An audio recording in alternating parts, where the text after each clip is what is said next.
Friends, இதுதான் கருணைக்கிழங்கு. இது பாருங்கள், இது பார்க்க இப்படி தான் இருக்கும். இதில் வந்து வறுவல்லாம் சூப்பராக செய்யலாம். இப்போ வறுவல் ரெசிபி தான் செய்ய போகிறோம். ஓகே, எப்படி செய்கிறோன்னு பாருங்கள்.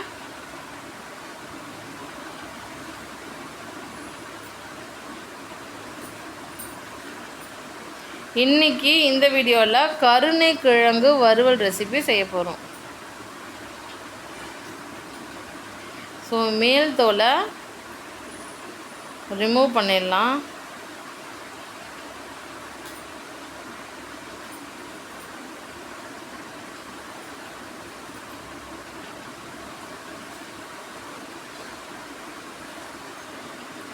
இது சாப்பிட்றதுக்கு ரொம்ப டேஸ்ட்டாக இருக்கும். எல்லாருமே ரொம்ப விரும்பி சாப்பிடுவாங்க.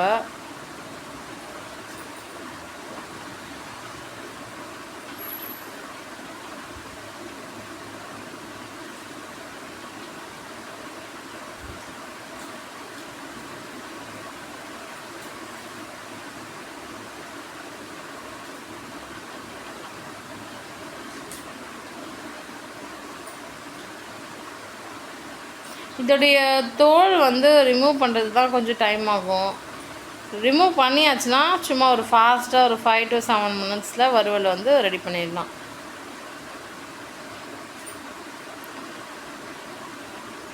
கருணைக்கிழங்கு வறுவல் சவுத் இந்தியன் ஸ்டைலில் செய்ய போகிறோம்.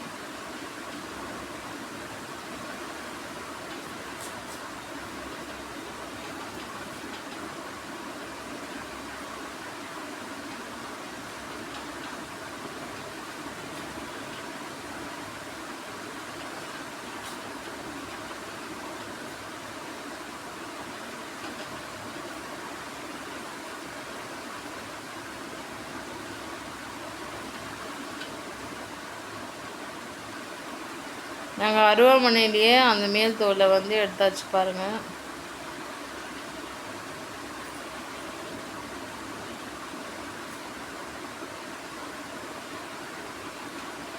நல்லா மெல்லிஸாக பீஸ் வந்து கட் பண்ணிக்கலாம்.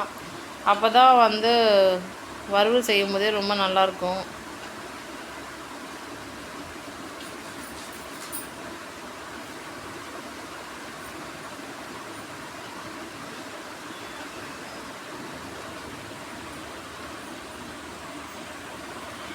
மேல் தோல்லாம் ரிமூவ் பண்ணியாச்சு. இப்போ நாங்கள் பீஸ் வந்து போட போகிறோம்.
எத்தனை பேருக்கு கருணைக்கிழங்கு வறுவல் ரெசிபி ரொம்ப பிடிக்கும்?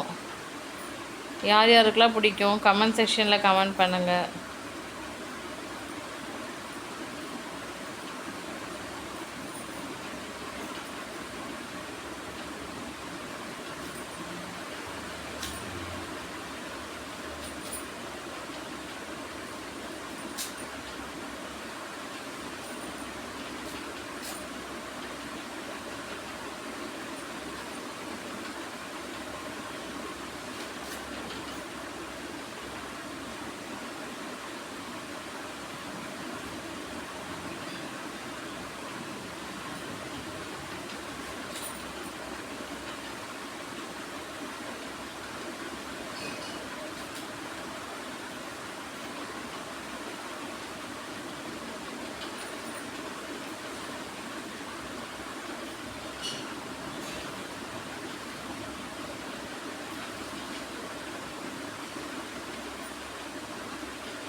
வாவ், சூப்பராக கட் பண்ணியாச்சு.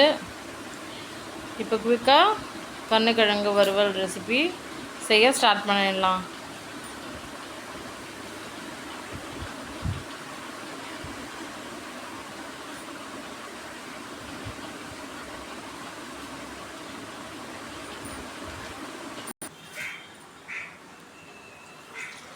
கருணைக்கிழங்க கட் பண்ணி வச்சுருந்தோம் இல்லையா, அதில் தண்ணி ஊற்றியாச்சு.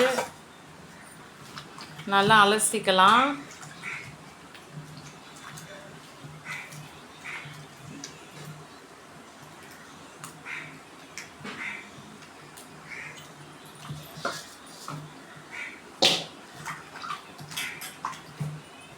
அலசிட்டு ஒரு பாத்திரத்தில் போட்டுக்கலாம்.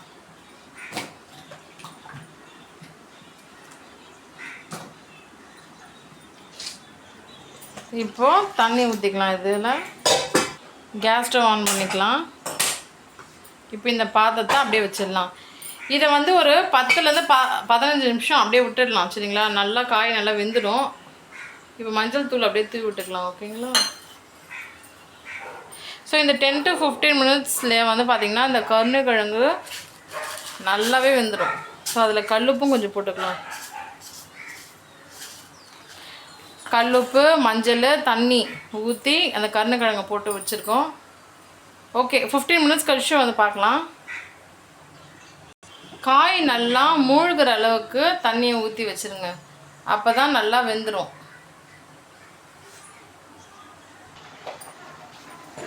இப்போ பாருங்கள், ஒரு 15 மினிட்ஸ் கழித்து வந்து பார்த்தா நல்லா சூப்பராக வெந்து ரெடி ஆகிடுச்சு. இந்த கருணைக்கிழங்கு நல்லா வெந்துடுச்சு.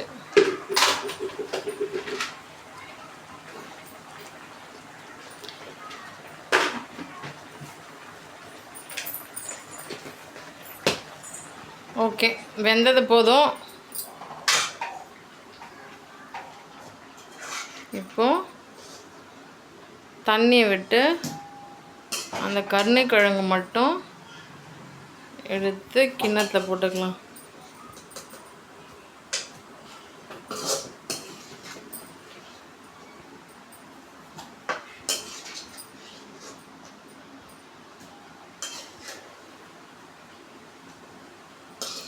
நாங்கள் சவுத் இந்தியன் ஸ்டைல், தமிழ்நாடு ஸ்டைலில் கருணைக்கிழங்கு வறுவல் ரெசிபி செஞ்சிட்ருக்கோம். இங்கே பாருங்கள், நல்லா அவிச்ச கருணைக்கிழங்குன்னு சொல்லுவாங்க. நல்லா வேக வச்ச கருணைக்கிழங்கு கிணத்து எடுத்து வச்சாச்சு. ஸோ இப்போது மறுபடியும் ஒரு கடாய் வச்சுருக்கோம். அதில் ஈரம் இல்லாத அளவுக்கு நல்லா காயட்டும்.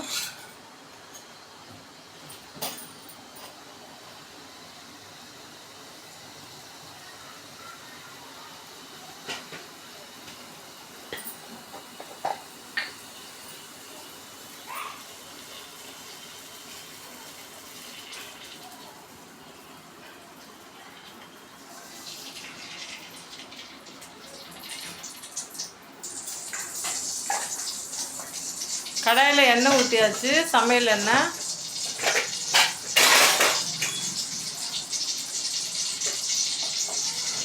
இப்போ கடுகு போட்டுக்கலாம்.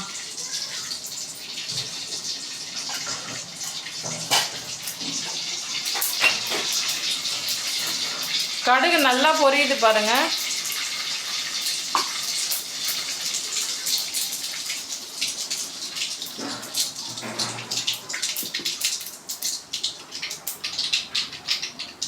இப்போ பாருங்க, கருணைக்கிழங்கு அவிச்சு வச்சிருந்தோம் இல்லையா,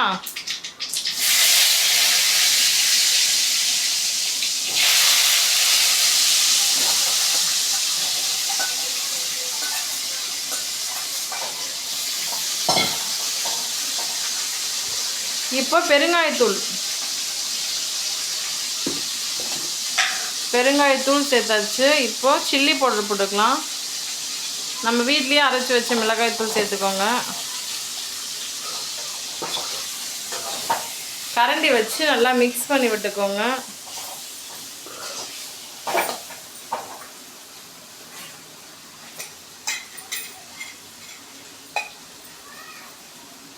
பச்சரிசி மாவு கொஞ்சம் தூவி விட்டுக்கோங்க. எதுக்காக அப்படின்னா நல்லா சாப்பிடும்போதே நல்லா கிறிஸ்பியாக மொறுன்னு இருக்கும், அதுக்காக தான். இன்னும் கூட வேணும்னா சில்லி பவுடர் எக்ஸ்ட்ராவாக கொஞ்சம் தூவி விட்டுக்கோங்க.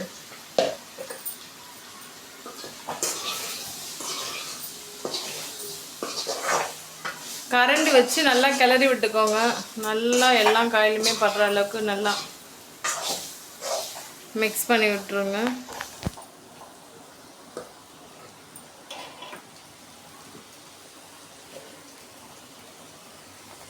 அப்படியே கடாயில் ஒரு 3 minutes விடுங்க.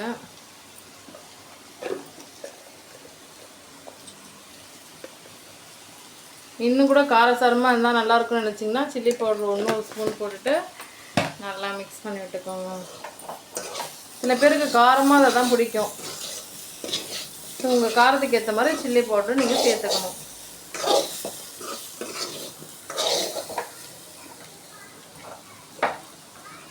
ஏற்கனவே நம்ம உப்பு போட்டு தான் அவிச்சோம். ஸோ மறுபடியும் லைட்டாக தூவி விட்டுக்கலாம். உப்பு தூவி விட்டுருக்கோம். ஸோ மறுபடியும் கரண்டி வச்சு நல்லா மிக்ஸ் பண்ணி விட்டுக்கலாம்.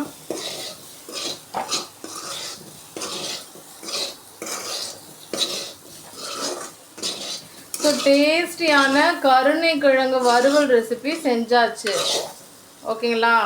எல்லா குழம்பு நீங்கள் எந்த கிரேவி நீங்கள் உங்கள் வீட்டில் ரெடி பண்ணாலும் சரி, வெஜிடேரியன் இருந்தாலும் நான் வெஜிடேரியன் ரெசிபி எந்த டிஷ் நீங்கள் ரெடி பண்ணாலும் கருணைக்கிழங்கு வறுவல் வச்சு சாப்பிட்டிங்கன்னா ரொம்ப ரொம்ப நல்லாயிருக்கும். ரசத்து கூட, தயிர் சாதத்து கூட, இப்படி நீங்கள் எந்த ரெசிபி சாப்பிட்டிங்கனாலும் கூட சைட் டிஷ்ஷாக கருணைக்கிழங்கு வச்சு சாப்பிட்டு பாருங்கள். ரொம்ப ரொம்ப நல்லாயிருக்கும். இப்போ கருவேப்பிலை கொத்தமல்லியெல்லாம் தூவி விட்டாச்சு. நல்லா மிக்ஸ் பண்ணி விட்டுக்கோங்க. இந்த சேனலில் ஃபர்ஸ்ட் டைம் பார்க்குறீங்கன்னா சப்ஸ்கிரைப் பண்ணி வச்சுக்கோங்க. இந்த வீடியோ உங்களுக்கு பிடிச்சிருந்தா லைக் பண்ணுங்கள். உங்கள் ஃப்ரெண்ட்ஸ் அண்ட் ஃபேமிலி மெம்பர்ஸ்க்கு ஷேர் பண்ணுங்கள். நீங்களும் உங்கள் வீட்டில் இதே மாதிரி மெத்தடில் கருணைக்கிழங்கு வறுவல் ரெசிபி சமைச்சு பார்த்துட்டு எப்படி இருந்துச்சு அப்படின்னு கமெண்ட் செக்ஷனில் கமெண்ட் பண்ணுங்கள். தேங்க்யூ ஸோ மச் ஃபார் வாட்சிங். கருணைக்கிழங்கு வறுவல் ரெசிபி ரெடி.